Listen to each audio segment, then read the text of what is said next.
Hey, I'm Chad from Albany Brewcrafters Homebrew Club, and I have a homebrew here that's finished. I'm ready to keg it, but I want to save the yeast. That way, if I brew it again, I don't have to go out to the homebrew store and spend money on more yeast. I can just save this yeast. It's called harvesting. What I'm going to do is just siphon the sanitizer from the keg to the bottling bucket, which we'll need in a little bit.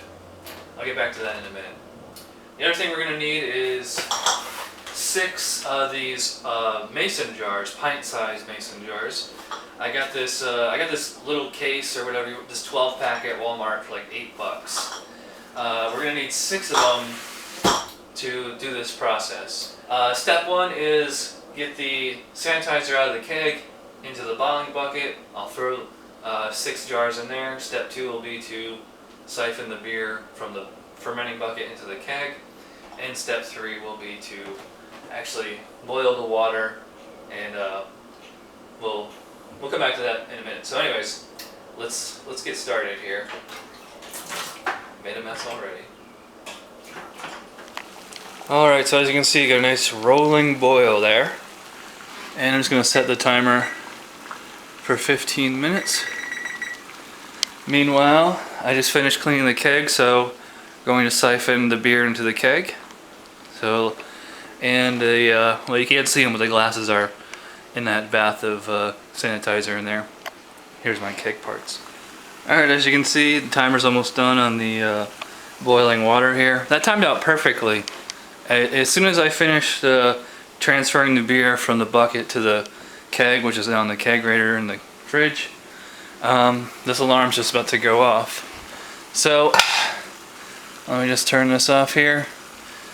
Probably gonna need some pot. Yeah, I need that 2 hands for that. So, move that to a cold burner and let this cool down to room temperature. Add the water to the yeast cake here,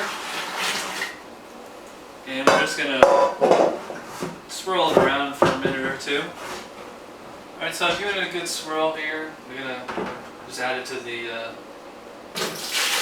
bottling bucket.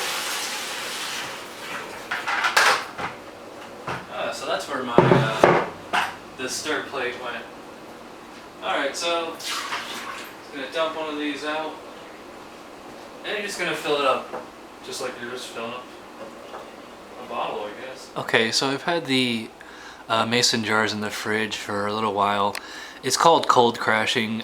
Since this is the summer, it's just too hot in here to wait for them to do it at room temperature, so you can always just throw them in the fridge if you want. Now, as you can see, you can almost make out 3 distinct colors, like almost like a beer parfait. Like a light color up here, you know, a little bit darker right here, and then you have your, looks like, you know, hop sediment settles at the bottom there. So what we're going to do is, this is the yeast right here at the top.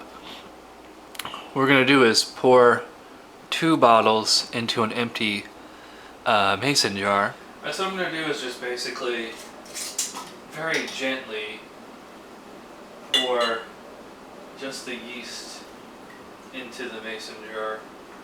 It's hard to tell when you're pouring it. Although if you want to err on the side of caution, you can always pour. It's probably better to pour less yeast, or well, sediment I should say. It's kind of like I said, it's like a parfait right now. I also recommend doing this over towel, because you're definitely going to spill.